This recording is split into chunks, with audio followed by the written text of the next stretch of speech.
High Potential Season 1 was a huge hit for ABC.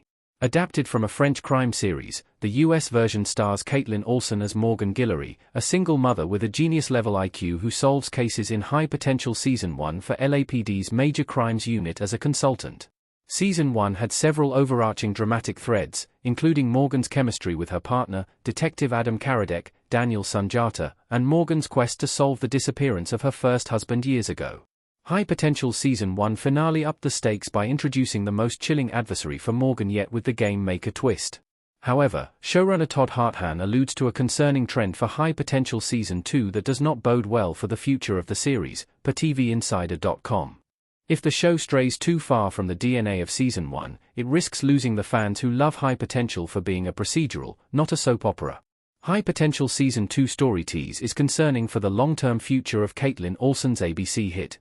Showrunner Todd Harthan is open to a love triangle for Morgan in High Potential Season 2. Karadec and Morgan in High Potential. ABC via MovieStillDB.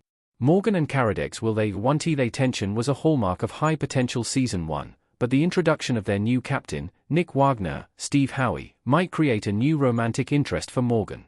Showrunner Todd Harthan seems excited about the possibility of a love triangle. Harthan says he would never say no to any good soap opera, and emphasizes the chemistry that naturally exists between the actors.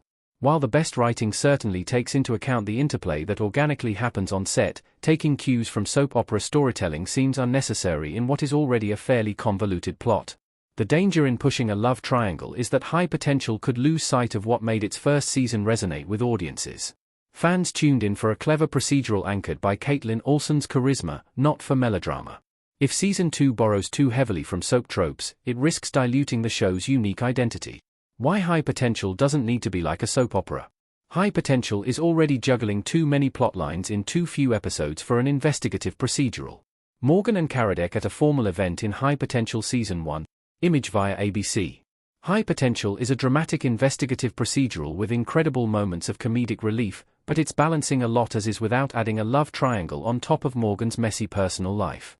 Morgan is trying to find her missing husband while developing feelings for her current work partner, all while co-parenting with her second ex-husband, played by Taran Killam. High Potential has been compared favorably to Psych, but High Potential is moving at rapid speed. Psych's Sean Spencer had similar will they want they tension with his partner, but even in seasons with double the episode count, it still wasn't until the end of Psych Season 3 that a new love interest was brought in as a roadblock. Now, High Potential's showrunner has all but guaranteed a love triangle for Morgan in the beginning of Season 2.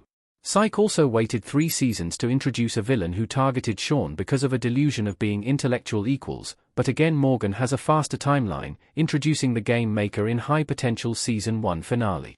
Fans like slow burn tension, but High Potential is risking throwing too many soap elements into a dramatic procedural. Will there be time for a case of the week between the romance, the Roman mystery, and the game maker's targeted machinations?